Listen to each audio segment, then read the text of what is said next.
Hey guys, in this video I will show you how to save a Canva design on your PC. Alright, let's begin. First, once you have finished editing your Canva project, go to the top right corner of the screen and click on Share. From the drop-down, select Download. You will now see a list of file type options. Click on the File Type menu and choose the format you want. For example, if you are exporting a document, selecting PDF is a great option. Once the file type is selected, Canva may give you additional options depending on the format.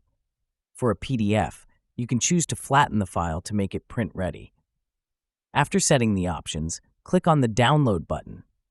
The download will begin, and depending on your browser settings, the file will either automatically be saved to your Downloads folder or prompt you to choose a save location.